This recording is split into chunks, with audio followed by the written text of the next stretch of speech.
Assalamualaikum. Bagaimana kabarnya anak-anak hari ini? Semoga kita semua dalam keadaan sehat. Amin. Nah, di video kali ini kita akan membahas tentang cahaya dan sifatnya. Tujuan pembelajaran ini yaitu agar peserta didik mampu mendesain percobaan sederhana untuk membuktikan sifat cahaya, dan peserta didik mampu menjelaskan sifat-sifat cahaya berdasarkan hasil pengamatan atau percobaan. Kalian pasti berpikir, mengapa ya ada bayangan? Apa yang mempengaruhi bentuk bayangan? Nah, kita akan membahas sifat-sifat cahaya. Masih ingatkah kalian sumber energi cahaya terbesar di bumi? Ya, matahari.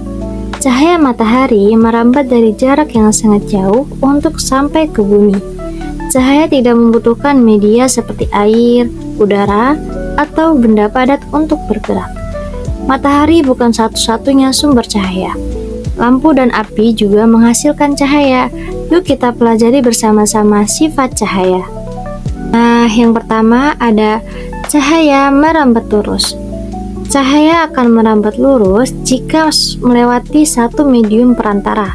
Contohnya, ketika kita menyalakan lampu senter, cahaya akan merambat lurus. Sinar laser juga memanfaatkan sifat ini untuk menentukan arah tembak senjata. Nah, bisa dilihat situ ada contoh senter melewati satu medium perantara, yaitu lubang itu, dan ketika lampu senter dinyalakan, cahaya akan merambat lurus. Yang kedua, ada cahaya dapat dipantulkan. Kita bisa melihat karena cahaya memantul dari benda ke mata. Jika tidak ada cahaya, maka tidak ada pantulan yang diterima oleh mata. Ketika kita bercermin, cahaya lampu merambat ke cermin, lalu cahaya tersebut dipantulkan ke mata kita. Akhirnya, kita bisa melihat diri kita serta apa yang ada di belakang kita. Yang ketiga, cahaya bisa menembus benda bening. Cahaya bisa menembus benda-benda bening atau disebut juga transparan. Oleh karena itu, kita bisa melihat dengan jelas benda-benda tertentu melalui benda-benda transparan seperti kaca. Sebaliknya, cahaya tidak dapat menembus benda-benda gelap seperti contohnya tembok. Ada pula benda yang tembus sedikit cahaya atau buram. Pada benda ini, cahaya hanya bisa menembus sebagian.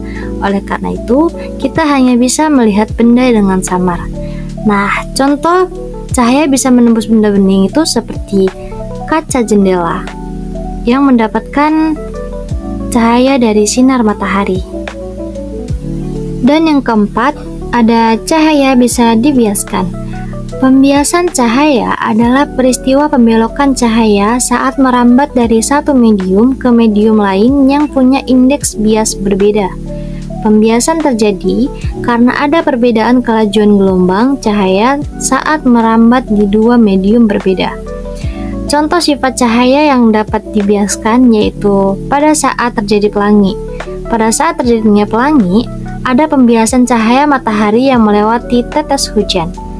Cahaya tersebut diuraikan menjadi beberapa warna, yaitu merah, jingga, kuning, hijau, biru, nila, dan jadi cahaya adalah energi yang berbentuk gelombang elektromagnetik dan memiliki sifat-sifat unik yang dapat kita pelajari dalam kehidupan sehari-hari.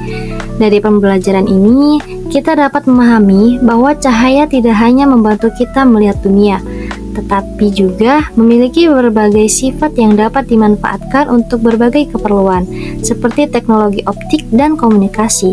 Dengan mempelajari sifat cahaya, kita dapat lebih menghargai keindahan alam dan menciptakan inovasi yang bermanfaat bagi kehidupan. Mungkin cukup sekian dari pembelajaran kita kali ini. Terima kasih, sampai jumpa di video pembelajaran selanjutnya. Assalamualaikum warahmatullahi wabarakatuh.